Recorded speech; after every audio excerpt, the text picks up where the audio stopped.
Hello అందరికీ, ఛానల్కు తిరిగి స్వాగతం. నేను ట్రేడింగ్ కోర్ మరియు అల్టిమేట్ అడ్వాన్స్ ప్రైస్ యాక్షన్ కోర్స్కు స్వాగతం. కాబట్టి ఆలస్యం చేయకుండా వీడియోలోకి వెళ్దాం.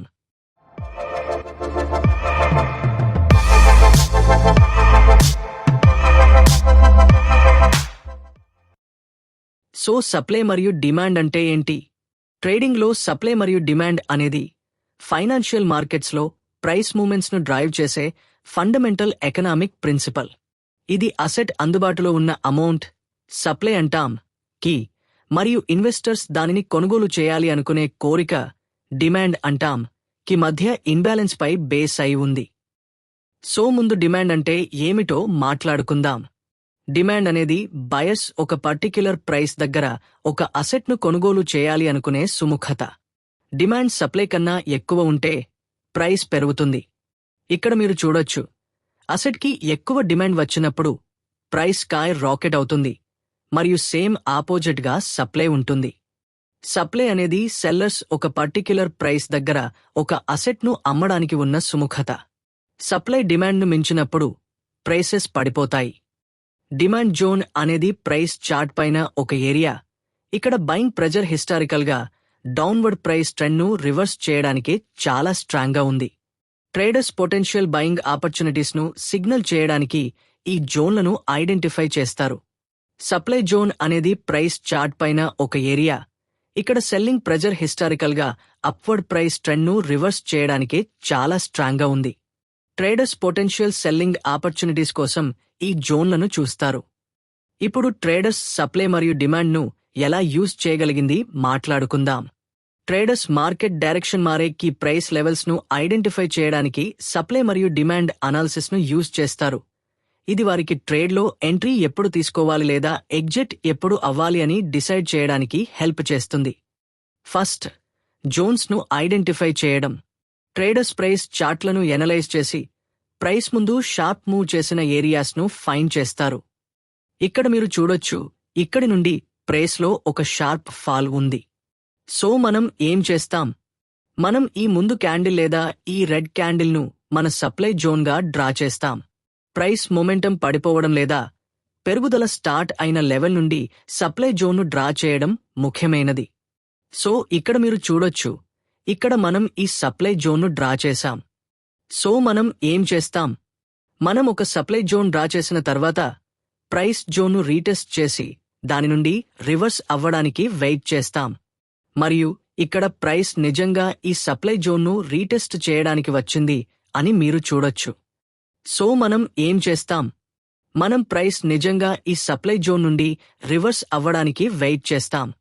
మరియు ఇక్కడ ప్రైస్ నిజంగా రిజెక్ట్ అయింది అని మీరు చూడొచ్చు. మనం ఏం చేస్తాం? మనం సప్లై జోన్ పైన స్టాప్ లాస్తో ఎంట్రీ తీసుకుని ఈ ప్రీవియస్లోని టార్గెట్గా పెట్టుకుంటాం. మరియు సప్లై ఇలా వర్క్ చేస్తుంది. ఇప్పుడు డిమాండ్ను చూద్దాం. ఇక్కడ ప్రైస్ నిజంగా ఇక్కడి నుండి అప్సైడ్కి ఒక బిగ్ మూవ్ ఇచ్చింది అని మీరు చూడొచ్చు. మనం ఈ రెడ్ క్యాండిల్ ఫుల్ బాడీని మన డిమాండ్ జోన్గా డ్రా చేస్తున్నాం. మరియు ఇక్కడ ప్రైస్ నిజంగా డిమాండ్ జోన్ లోపలికి వచ్చి రివర్స్ అయింది అని మీరు చూడొచ్చు. మనం ఏం చేస్తాం? ప్రైస్ రివర్స్ అయినప్పుడు డిమాండ్ కింద స్టాప్ లాస్తో ఎంట్రీ తీసుకుని ఈ ప్రీవియస్ హైని టార్గెట్గా పెట్టుకుంటాం. ఇప్పుడు సప్లై మరియు డిమాండ్ను ఎలా ట్రేడ్ చేయాలి మరియు సప్లై మరియు డిమాండ్ జోన్స్ను నిజంగా ఎలా స్పాట్ చేయాలి అనే డీటెయిల్స్లోకి వెళ్దాం. ఇప్పుడు మనం సప్లై మరియు డిమాండ్ జోన్స్ను నిజంగా ఎలా డ్రా చేస్తామో దానితో స్టార్ట్ చేద్దాం. ప్రైస్ పెరుగుతోంది అనుకుందాం, మరియు ఆల్ ఆఫ్ ఎ సడన్ మనకు అప్ సైడ్ లేదా డౌన్ సైడ్కి ఒక హ్యూజ్ మూవ్ వచ్చింది. ఇక్కడ మనకు డౌన్ సైడ్కి ఒక క్విక్ మూవ్ వచ్చింది అనుకుందాం, మరియు మనం నిజంగా ఏం చేస్తామంటే ఆ సడన్ మూవ్కి లీడ్ చేసిన ఫస్ట్ క్యాండిల్ను ఫైండ్ చేయాలి. ఇక్కడ ఇదే ఫస్ట్ క్యాండిల్ సప్లై జోన్గా క్యాప్చర్ అవుతుంది లేదా డ్రా చేయబడుతుంది, మరియు ఆ ఎంటైర్ క్యాండిల్ బాడీ జోన్ కింద కౌంట్ అవుతుంది. ఇక్కడ ఇది మన సప్లై జోన్. మనం ఏం చేస్తాం? మనం ప్రైస్ ఈ జోన్కి వచ్చి రిజెక్ట్ అవ్వడానికి వెయిట్ చేస్తాం. ప్రైస్ అలా చేస్తే మనం ఇక్కడ సప్లై లేదా డిమాండ్ జోన్ పైన లేదా దగ్గర స్టాప్ లాస్తో ఎంట్రీ తీసుకోవాలి. టార్గెట్ను ప్రీవియస్ స్వింగ్ లోస్ లేదా హైస్ లేదా సపోర్ట్ మరియు రెసిస్టెన్స్ను పెట్టుకోవాలి. సేమ్ డిమాండ్ జోన్కి కూడా అప్లై అవుతుంది. ఇప్పుడు మనం నిజంగా కొన్ని రియల్ ఎగ్జాంపుల్స్ను ఫైండ్ చేద్దాం మరియు సప్లై లేదా డిమాండ్ జోన్ బ్రేక్ అయినప్పుడు ఏం చేయాలి మరియు వాటిని ఎలా ట్రేడ్ చేయాలి అనేది మాట్లాడుకుందాం. సో ఇప్పుడు ఒక ఎగ్జాంపుల్ను ఫైండ్ చేద్దాం. ఇక్కడ ప్రైస్ అప్సైడ్కి ఒక స్ట్రాంగ్ మూవ్ ఇచ్చింది అని మీరు చూడొచ్చు.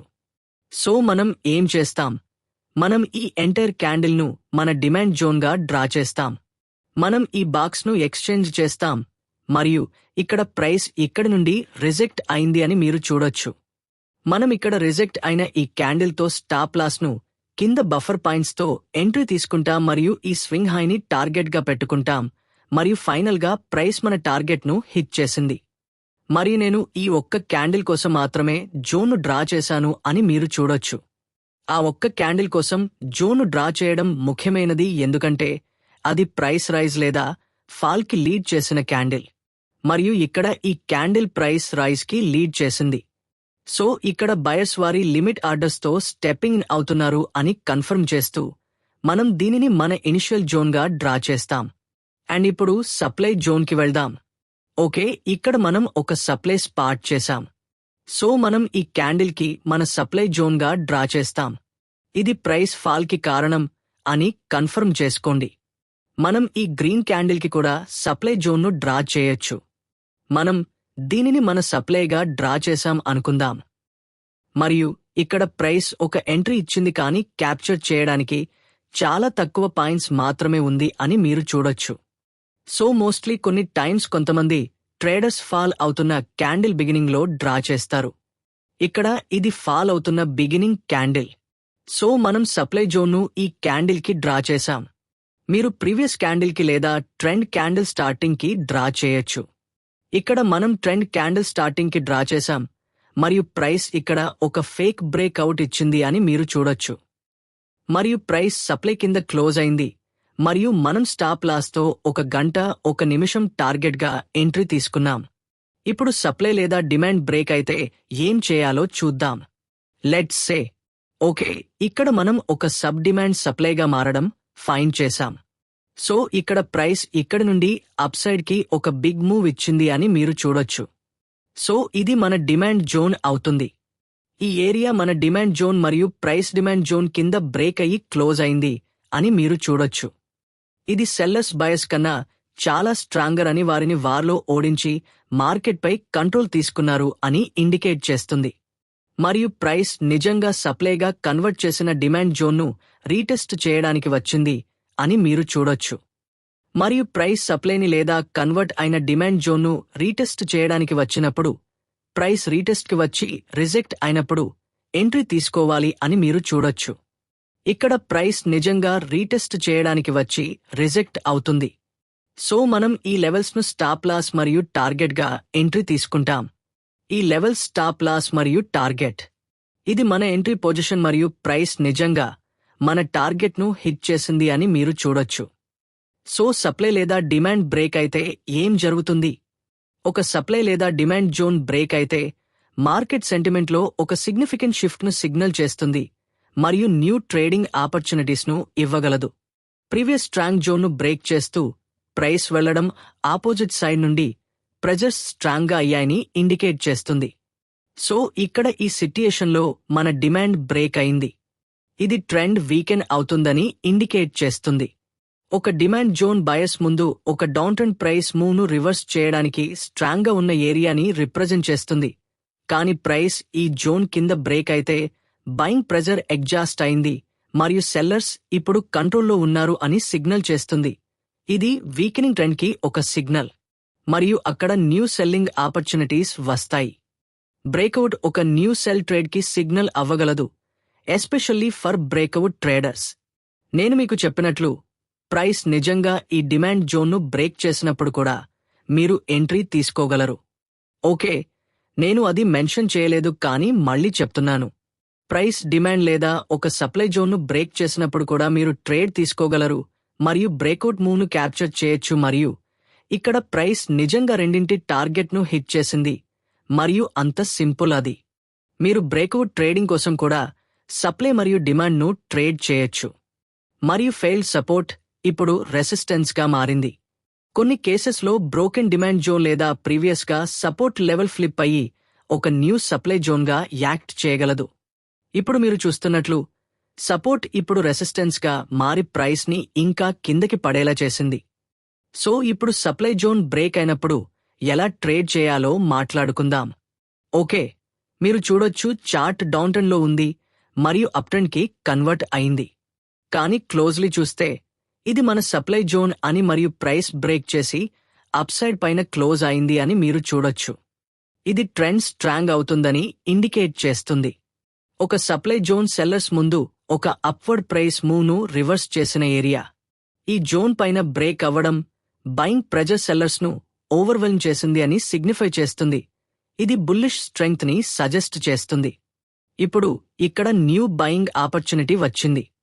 ఈ బ్రేక్అవుట్ బై చేయడానికి ఒక సిగ్నల్ అవ్వగలదు, ఎందుకంటే ప్రైస్ పైకి మూవ్ అవ్వడానికి ఎక్స్పెక్ట్ చేయబడుతుంది. మరియు ఈ ఫెయిల్డ్ రెసిస్టెన్స్ ఇప్పుడు సపోర్ట్ అవుతుంది. బ్రోకెన్ సప్లై జోన్ ముందు రెసిస్టెన్స్ లెవెల్ ఫ్లిప్ అయ్యి ఒక న్యూ డిమాండ్ జోన్గా యాక్ట్ చేయగలదు. మరియు ప్రైస్ పైనుండి రీటెస్ట్ చేసినప్పుడు ప్రైస్ ఫైనల్గా లెవెల్ను రెస్పెక్ట్ చేసి కరస్పాండింగ్ సైడ్కి రివర్స్ అవుతుంది. ఇంపార్టెంట్ కన్సిడరేషన్ అనేవి జోన్ స్ట్రెంగ్త్. ఒక జోన్ బ్రేక్ అవ్వకుండా ఎక్కువసార్లు టెస్ట్ అయితే వీక్ అవుతుంది. ప్రైస్ మల్టిపుల్ టైమ్స్ టెస్ట్ చేసింది అని మీరు చూడొచ్చు. మరియు all of a sudden price supply నుండి రివర్స్ అవ్వడానికి బదులు అప్సైడ్కి బ్రేక్ చేసింది. రివర్స్ అవ్వడానికి బదులు ప్రైస్ సప్లై జోన్ను బ్రేక్ చేసింది. ఇది నిజంగా జోన్ బ్రేక్ అవ్వకుండా ఎక్కువసార్లు టెస్ట్ అయితే వీక్ అవుతుందని కన్సిడర్ చేయాలి. ఫ్యూచర్ బ్రేక్అవుట్ స్ట్రాంగ్గా మరియు రాపిడ్గా అవ్వడానికి ఎక్కువ ఛాన్స్ ఉంది. ఇది సప్లై లేదా డిమాండ్ బ్యాలెన్స్లో ఒక పవర్ఫుల్ షిఫ్ట్ను సజెస్ట్ చేస్తుంది. లెట్స్ సే ఇప్పుడు ప్రైస్ రివర్స్ అవ్వడానికి బదులు ఫాల్స్ బ్రేక్అవుట్ ఇచ్చింది అనుకుందాం. సో దాని మీనింగ్ ఏంటి? లో వాల్యూమ్తో వచ్చిన బ్రేక్అవుట్ ఫేక్ అవుట్ అవ్వగలదు. సో ప్రైస్ సప్లై లేదా డిమాండ్ జోన్ను బ్రేక్ చేయబోతున్నప్పుడు మనం కన్సిడర్ చేయాలి. మీరు వాల్యూమ్ను వాచ్ చేయండి అని కన్ఫర్మ్ చేసుకోండి. వాల్యూమ్ హైగా ఉంటే దాన్ని వాలిడ్ సప్లై లేదా డిమాండ్ బ్రేకప్గా కన్సిడర్ చేయాలి. అక్కడ ప్రైస్ బ్రీఫ్లీ జోన్ను దాటి మూవ్ అవుతుంది కానీ క్విక్లీ పుల్ బ్యాక్ అవుతుంది. వాల్యూమ్ కన్ఫర్మేషన్ బ్రేకౌట్ను వాలిడేట్ చేయడానికి ముఖ్యమైనది. ఇంకా సరే, ఈ వీడియోకి ఇంతే. నెక్స్ట్ వీడియోలో మనం advance supply and demand breakout trading గురించి మరియు బ్రేకౌట్లతో పాటు ఫాల్స్ బ్రేకౌట్లను ఎలా ట్రేడ్ చేయాలో మాట్లాడుకుందాం. కాబట్టి లైక్ చేసి సబ్స్క్రైబ్ చేయడం మరియు బెల్ ఐకాన్ క్లిక్ చేయడం ద్వారా నెక్స్ట్ వీడియో గురించి నోటిఫై అవ్వడం మర్చిపోవద్దు. సప్లై అండ్ డిమాండ్ పార్ట్ 2లో కలుద్దాం.